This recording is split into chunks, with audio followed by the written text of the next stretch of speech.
Brother, considering there's a pandemic around the world, and I work for a funeral directors, mortuary side, so I'm back and forth to hospitals. We're no busier than we have been in previous years. In fact, we've been quite quiet this year. And the hospitals I've been to, they're really quiet. It's not what they're telling us, is it? So we're looking at an article called How Can Coronavirus Models Have Gotten It So Wrong? Right? So we were talking about millions of deaths worldwide. We were talking about billions infected. And don't tell me it's because everybody stayed at home. Because what do we see, at least in the United States? States that have closed and quarantined about 8 weeks ago, Pennsylvania, where I live being one of them, have the exact same rates as states that closed just a week or two ago, like Florida. So staying at home didn't really do anything. You can't really make that comparison. And so what was all this for? Well, that's where we get into the agenda. But Neil Ferguson, the Imperial College study, continues to be villain number 2 in my mind, because I think he did it for vanity. I think he did it for fame. And he scared all these world leaders into quarantining. And there's a famous saying, I forget who said it, but you quarantine sick people, you don't quarantine healthy people, because when you do that, that's tyranny, right? So he managed to convince every world leader across the globe to be tyrannical with his study. So he was predicting millions and millions of deaths. We're nowhere near that at all. And every time they release new models, right, the numbers are going down, and they're actually starting to represent a normal flu season, and we're going to get into that as well. These are the 4 senators who sold all these stocks before the coronavirus threat crashed the market. These include Senators Kelly Loeffler, James Inhofe, Dianne Feinstein, and Richard Burr. And it's cross-party lines. It's both Democrats and Republicans. So this is not okay. These folks that profited off of this is called insider trading. This is what Martha Stewart went to jail for, but because they're senators, apparently that's fine. Let's say that the SARS-CoV-2, causes COVID-19, the disease, and it's all real, and everything the MSM has been telling us is true, right? Well, even the MSM now, from Nature, they are saying that antibody tests suggest that coronavirus infections vastly exceed official counts.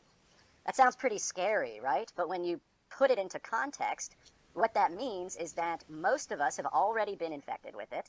Most of us were asymptomatic and survived just fine. And the fatality rate is probably magnitudes of orders less than what we're being told by the mainstream media.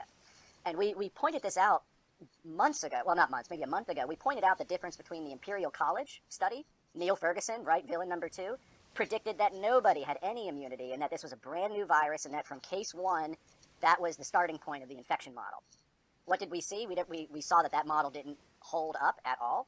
And then the UK, right, it was Oxford University came out with a model that said, no, actually probably 80% of the world's citizens have already had this and is already immune. And by locking everybody down, we're actually hurting the concept of herd immunity. So we're actually prolonging this disaster, if it even is a disaster. So, I'd like to address this. Go ahead, Gary. What this also means, you have to be very careful. Nature, read it carefully. They're using Orwellian doublespeak. For example, antibody tests, plural, suggest that coronavirus infections, plural, vastly exceed official counts. Now, why might that be the case? Well, it might be the case because we've been exposed to various coronaviruses for a very long time. And why might we have a herd immunity? Because we've been exposed to coronaviruses. Our parents were exposed to coronaviruses. They've been around for a long time. And of course, antibodies are going to show up in most people's bloodstreams for that very reason. That's how you got to read stuff like this.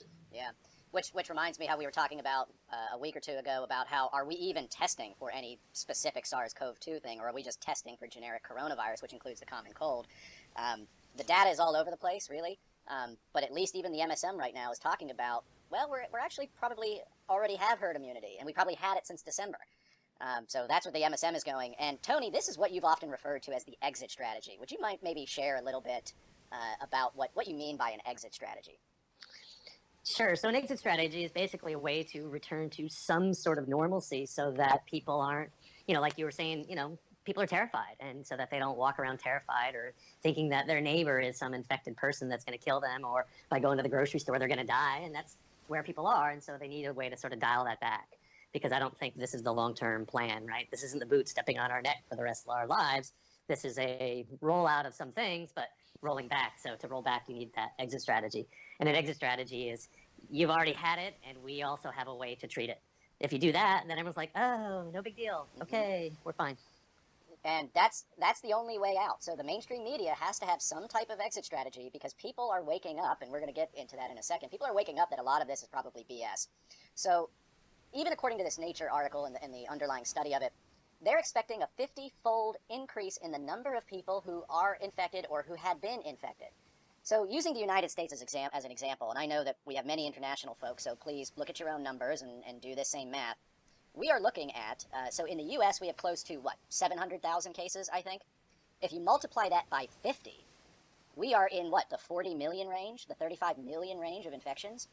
And we're at, say, 35 to maybe even as much as 60,000 deaths, over the course of this. What does that look like? That looks like a regular flu season in this country.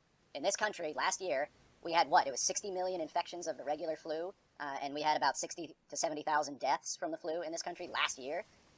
So I think a year from now, people are going to compare those numbers between last year's flu season and this year's COVID-19 epidemic, and they're going to look very, very similar.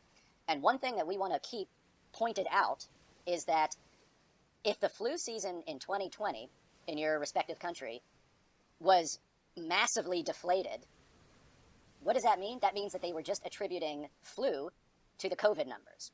So if the 2020 flu season comes out and it's very low, that's a problem. But even if it's similar, that's also a problem, because you were double diagnosed. You had the flu and the COVID, at least from a data modeling perspective. I think you're exactly right, Xavier. And here's the thing, and it really, to me, it isn't that hard to figure out. You had the impeachment, that didn't work. You had Russiagate, that didn't work. You had all this other stuff that the carbon tax. Yeah, carbon tax. And the media has been full on board, for whatever reason, against Trump, the Trump administration, and all upset because Hillary didn't win. And this has been going on and on and on. So now they have yet another angle of attack. So they'll stick with this whole COVID-19 84 fiasco and try to keep pushing this agenda until November. Now, that's where this really gets dangerous. And for some of the reasons I think we'll talk about, is that people are getting tired of this crap.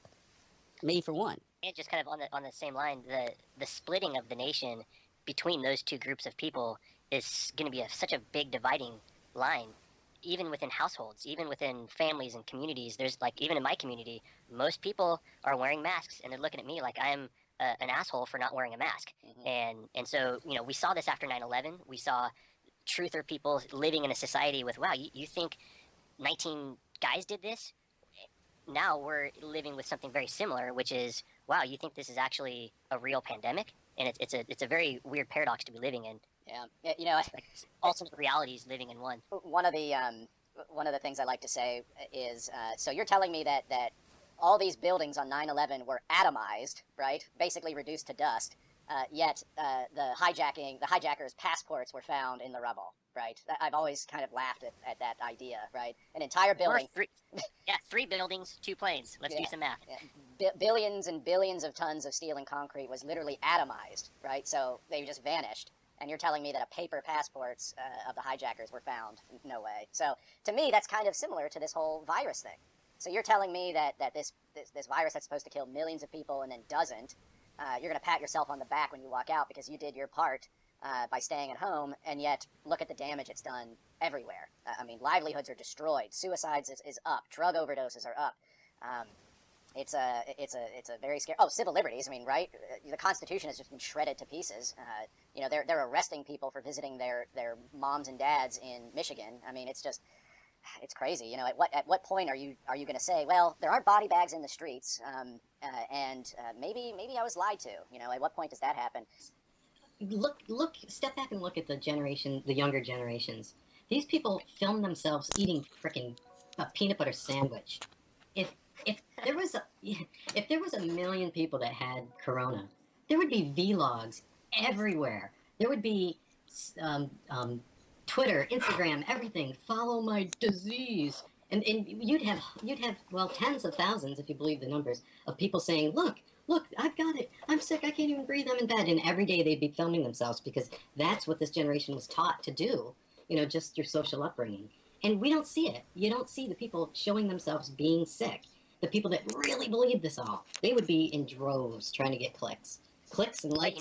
But you know what they are doing? They're showing themselves being really good mask-wearing, stay-at-home people. Absolutely right. They have their whole family. Yeah, right, and, right. Yeah, And you don't see anybody that has it that's in bed that's like, I'm on day 6. I threw up all night. You know, show me these people. Because if they're showing you that they made their own little mask, like we're talking about in the Discord chat, you'd be seeing this off the scale. Yeah, so I have a friend, and he's, unfortunately, I like the guy, but unfortunately he's he believes everything that comes out of the BBC, everything. So he's terrified. And I always mock him and say, you know, I just went to Walmart, you know, it's not bad. He like, they can get arrested for buying non-essential things at the grocery store. So I watched Sargon of Akkad's video showing, you know, footage of the cops, and they're jerks. They're like arresting people for laying out in the sun, going for a jog. I mean, it's insane. And, you know, after I watched it, I was like, God, I really feel bad because I had no idea that they were being this idiotic over there. So we were talking the other night, and I said, hey, man, I am so sorry. I didn't realize it was that bad. And he said, he said, yeah, these people are dangerous. I'm on the side of the cops. And I swear to God, if ever the expression, my jaw hit the floor, was more true, that was the last thing I expected out of his mouth. But he was actually, I sent the link. We watched the video together. And afterwards, he was like, yeah, they're just troublemakers, and they're just trying to be rebellious. They don't realize the danger they're doing. I'm on the side of the cops. And what do you say?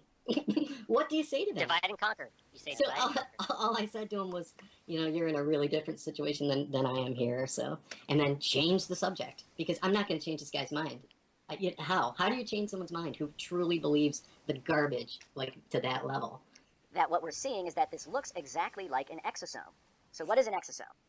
An exosome is something that your body naturally releases when certain injury is applied to your body. And this can be any type of injury. He often refers to it as an insult to the body. This could be toxins. This could be any disease, common cold, cancer, anything. It could also be stress and fear. It can also be electromagnetic or ionizing radiation. It could be any number of things. It's basically a natural immunodefense response of your body.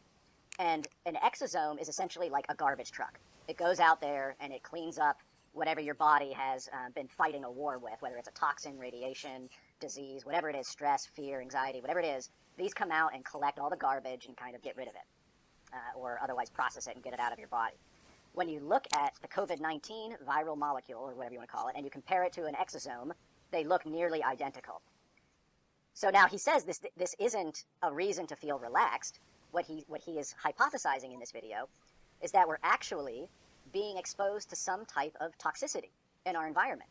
And if you've been following us for a long time, we've talked about the poisoning of the planet, everything from microplastics to GMOs to the weird stuff they put in vaccines, to aluminum, to fluoride, to what they spray in the sky, to 5G, to all of these various toxins that for some reason the corptocracy just lets happen. Well, not for some reason, we know why they do it. For some reason, our regulatory authorities just kind of let it fly. This might be a global response to the poisoning of the planet.